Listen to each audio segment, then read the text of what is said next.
Learn something new to supersize your business yet? Sharon Horne-Ellstrom here. And today we are talking about, as we work on confidence every day this month as part of the Be a Better You annual challenge, I'm sharing how we can focus on the similar things to grow and build and supersize our business. Who doesn't need a whole lot of confidence to, number one, start a business, number two, buy a business, number three, build a business, number four, grow a business, number five, supersize and supercharge your life and get whatever it is you want in life.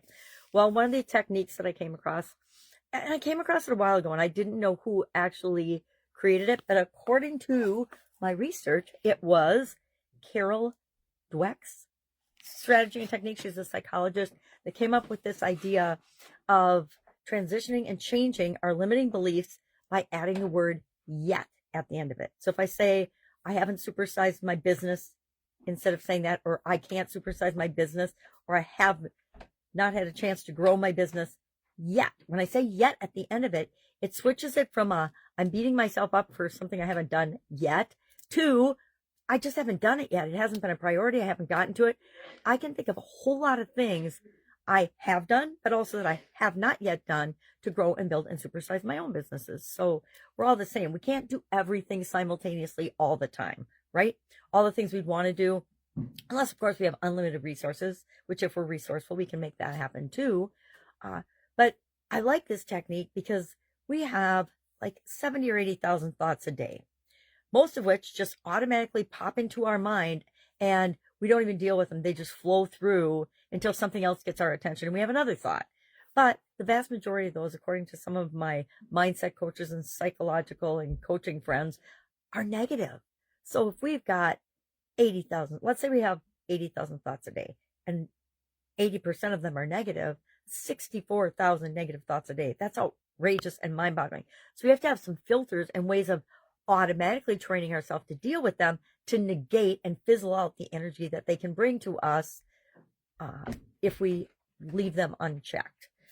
I've had periods of my life where I've let my negative thoughts and my thinking and my mindset be unchecked. And when it's unchecked, there's so much negative in the world. I feel like we get sucked in to the negative void, and that never produces the results we want, right?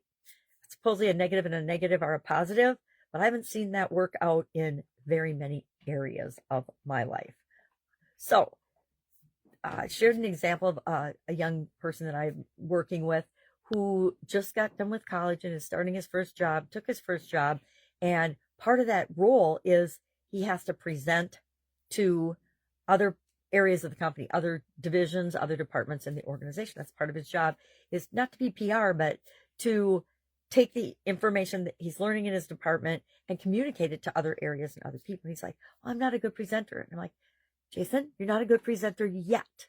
But if you practice, if you find a way to take some action toward becoming a better presenter, all it takes is practice. None of us are born. We're not even born talking or walking, right? We're not born doing anything. So everything that we accomplish and do, we have to learn.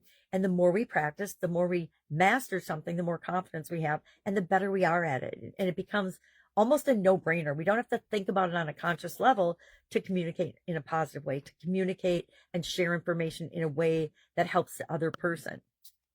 So today, that's our technique, our strategy. We're going to notice a negative thought. And I would think out of 64,000, all of us can find one negative thought that we can spend a couple of seconds. It probably takes under 30 seconds to do this, which is why I really, really like it, because we can just do it on the fly while we're doing something else. We just hear ourselves say something, and mine is usually something along the lines of, I'm a klutz, or I am so uncoordinated. Well, how do we turn that around by taking yet? Because if I'm a klutz, I might be a klutz in my business too, and I definitely don't want to do that, right? So let's use the I'm not a great presenter. Well, I'm not a great presenter yet.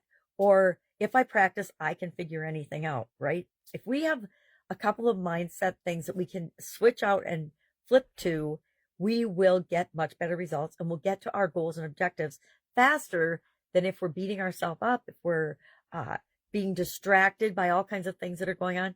And I will admit, I have been guilty of being distracted so far this year. And it's not like me. So I'm actually doing some things to get more focused. But I like this technique. I like this strategy.